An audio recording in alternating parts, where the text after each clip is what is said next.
नमः। हरि ओम श्री महागणाधिपतये नमः। श्री महासरस्वत्यै नमः। श्री गुरुभ्यो नमः। हरि ओम रामगुणाभिराम रघुराम पराक्रम भीम जानकी राम प्रपन्न राम बुधरंजित नाम सुधाम राम श्रीराम दुरंत दुर्भर विराम निष्कामयटंसु भक्ति मनसा गुरुपादमुलाश्रयं तुमा मुदमुन पारिजात तरुमूलमुనందు అతి సూక్ష్మరూపుడై హృది రఘువీరునామమును ఎప్పుడు చెప్పెను చుచు రామ భక్తులం బదలక బ్రోచుచుండు ఘనువాయుతనూజుని తీతిరాజు నీయదను దళమూర్చి భక్తి కుమతి గురుపాదములాశ్రయం పుమా. ఇప్పుడు 2025వ సంవత్సరం మార్చి 30వ తారీఖు లోపల నుంచే పరిస్థితులన్నీ మారిపోయినాయి. మరి యుద్ధాలు, కుట్రలు, కుతంత్రాలు, కుటుంబంలో కలహాలు, భార్యాభర్తల కలహాలు, తండ్రి బిడ్డల కలహాలు, మరి చేసే ఉద్యోగం చోట కలహాలు, దేశ విదేశాల్లో యుద్ధాలు, ఇట్లా రకరకాలుగా వస్తున్నాయి. ఇట్లా ఉంటే ఎవరికి వాళ్ళు ఏమనుకుంటున్నారు, నా జాతకం బాగలేదు, నాకు ఎప్పుడు ఈ బాధలు పోతాయి, నా జాతకం ఏమిటి అని ప్రతి వాళ్ళు కూడా జాతకాలు అడుగుతున్నారు, చెబుతున్నాం. ఎన్ని చెప్పినా బాధలు పెరుగుతున్నాయి. ఈ బాధలు ఎందుకు వస్తున్నాయి, ఎట్లా వస్తున్నాయి అనేది నేను ముందుగానే జనవరి నెలలో చెప్పాను. ముందు చాలా ఘోరాతి ఘోరాలు రాబోతున్నాయి. షడ్గ్రహ కూటమి రాబోతోంది. దీనివల్ల చాలా సమస్యలు వస్తాయి. ఈ సంవత్సరం పాపగ్రహాల యొక్క అధికారం ఎక్కువగా ఉన్నది. అందరూ ఇబ్బందులు పడతారు, జాగ్రత్త పడండి అని నేను ముందుగా చెబితే, మాస ఫలాలు చెప్పమంటే ఎందుకయ్యా ఇదంతా చెబుతావు, మాకు అవసరమైంది చెప్పు, ఇవన్నీ ఎవరికి కావాలి అని కొంతమంది నాకు ఫోన్ చేశారు. ఇప్పుడు నేను చెప్పేది ఏమిటంటే, మంచి అనేది చెబుతాం కానీ చెడు అనేది మాత్రం చెప్పం. చెడు ఉంటే దాన్ని పోగొట్టుకునే మార్గం చెబుతాం కానీ చెడు వచ్చే మార్గం చెప్పాం. దాన్ని వికటంగా కొంతమంది మాట్లాడారు. సరే, నాకు అనవసరం లేని పంచాంగంలో ఎవరి రాసులు ఎట్లా ఉన్నాయి ఇవి చెప్పాను. ఎన్ని చేసినా, జాతకాలు చూసినా, జాతకాల్లో దానికి తగినటువంటి దోషాల కోసం పూజలు చేసినా కష్టాలు మాత్రం పడట్లేదు. ఇది ఎందుకు కష్టాలు వస్తున్నాయి అంటే, ఒక్క ఉదాహరణ చెబుతా. మనకు వచ్చేది నెలకు ఒక 50,000 వస్తుంది అనుకోండి. ఒక నెలలో 2 లక్షల రూపాయలు అప్పు తెచ్చి ఖర్చు పెట్టాం. అప్పుడు ఈ 2 లక్షల రూపాయలు కొన్ని నెలలు తీరిస్తే కానీ సంవత్సరాలకు కూడా తీరుస్తామో లేదో అర్థం కాదు. అట్లా ఇబ్బంది పడటం సహజమేగా. అదేవిధంగా విదేశాల్లో యుద్ధాలు వచ్చినాయి.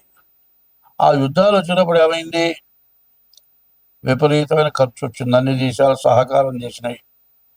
అందువల్ల ప్రతి వస్తువు మీద విపరీతమైన రేట్లు పెరిగినాయి. ఈ రేట్లు పెరిగితే అందరికీ అది అవసరం, ఇబ్బంది అయింది.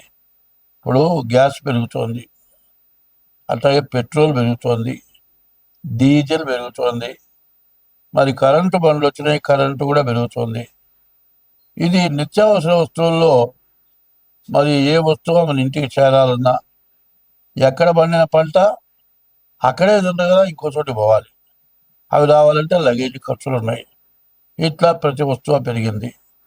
దీనికి తోడు విపరీతమైన వరదలు 2 నెలల పాటు, ఒక రోజంటూ ఖాళీ లేకుండా, ఒకరోజు ఖాళీ ఉన్నా ఇంకో రోజు బాగా, పగలు లేకపోతే రాత్రి, రాత్రి లేకపోతే పగలు, ఈ విధంగా విపరీతమైన వర్షాలు, వరదలు దీనివల్ల బీభత్సం అంతా కుళ్ళిపోయి కొన్ని జీవరాశులు నీళ్ళలో పడి చచ్చిపోయి నదులు పొంగిపోయి దీనివల్ల రకరకాలైన వ్యాధులు వచ్చి దోమకాటు పెరిగి మరి తిండి వరకే కష్టంగా ఉంది. ఇప్పుడు ప్రైవేటుగా పని చేసుకునే వాళ్ళు ఉన్నారు, బజార్లో బండి పెట్టి టిఫిన్ బండి వేస్తాడు.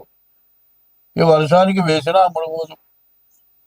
అమ్ముడు పోతేనే అసలు కూడా జాలదు, మొత్తం అమ్ముడు పోవట్లేదు, మొత్తం దిబ్బలో బారేసుకుంటున్నారు.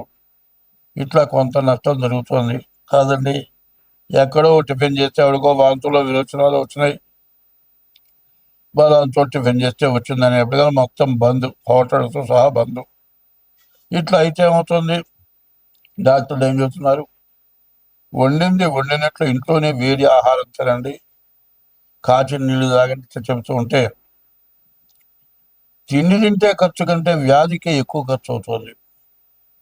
ఇంటి యజమానికి వ్యాధి వస్తే వాడి ఇంట్లో కూర్చుంటే వాడి సంపాదన లేకపోతే ఇంకా ఖర్చు పెరుగుతుంది. ఇట్లా రకరకాలైన బాధలు పడ్డాం. ఇవన్నీ ఎందుకు వచ్చినాయంటే మనకొక్క దుర్గుణం ఉంది. మనకంటే పైవాడిని చూసి మనం ఎట్లా బాగుపడతాం, వాడికంటే మనం ముందుకే ఎట్లా పెడతాం, ఇదొక ఆలోచన. అనుకుంటే అయ్యే పనే కాదు. ఎవడైనా సరే బాగుండాలి అనుకుంటే మనకంటే తక్కువ వాడిని చూసి అయ్యో వాడికంటే మనం బాగున్నాం, మనం ఎంతుంటే ఒక పూటన వాడి పెడదాం అనే ఉద్దేశం మనకు కావాలి. ఇప్పుడు అట్లా లేదు. ప్రతి వాడికి మనకంటే ఎక్కువగా ఉన్న వాళ్ళలాగా మనం కావాలి, మనం ఎక్కువ సంపాదించుకోవాలి, బాగా ముందుకెళ్ళాలి. ఇట్లాంటి కోరిక వల్ల అందరూ నష్టపడుతున్నారు. అదే కాదు, ఒక ఉద్యోగి ఉన్నాడు, ఒక పెద్ద కంపెనీ ఏదో వ్యాపార సంస్థలో పనిచేస్తున్నాడు గుమస్తా. వాడికి నెల జీతం మొత్తం ఇవ్వరు, నెల 15 రోజులు అయిన తర్వాత ఇస్తారు. ఆ నెల 15 రోజులు అయిన తర్వాత కూడా 20 రోజులు ఉచితం ఇస్తారు. పోయిన నెల 15 రోజులు, ఈ నెల 15 రోజులు, 30 రోజులు జీతం ఆపుకుంటాడు. ఇట్లా జీతం ఆపుతూ ఆపుతూ ఆపుతూ ఒక 4 నెలలు, 5 నెలలు, 6 నెలలు జీతం ఆపుతాడు. తీరా జీతం ఇవ్వయా, నీ ఇష్టమైతే 2025వ సంవత్సరం అక్టోబర్ నెల గురువు అక్టోబర్ 18 నుంచి గురువు మారుతున్నాడు. ఈ గురువు మరి కర్కాటకంలోకి వస్తున్నాడు. ఈ కర్కాటకంలోకి వచ్చినటువంటి గురువు వల్ల చాలా ఇబ్బందులు, కష్టాలు బాగా ఎక్కువగా ఉంటాయి. ఈ టైంలో మాత్రం చాలా కష్టాలు ఎక్కువగా ఉంటాయి. కాబట్టి ఈ రాశి వాళ్ళు చాలా జాగ్రత్తగా ఉండాలి. మరి ఈ రాశి వాళ్ళ ఇబ్బందులు చెప్పడానికి వీల్లేని పరిస్థితుల్లో ఉన్నాయి. ఈ రాశి వాళ్ళకి ద్వితీయంలో ఉన్నటువంటి గురువు వల్ల చాలా ఇబ్బందులు, కష్టాలు రావడానికి బాగా అవకాశం కనబడుతుంది. సరిగా చెప్పాలి అంటే శని నవంబర్ 27 వరకు కూడా పూర్తిగా బాగాలేడు.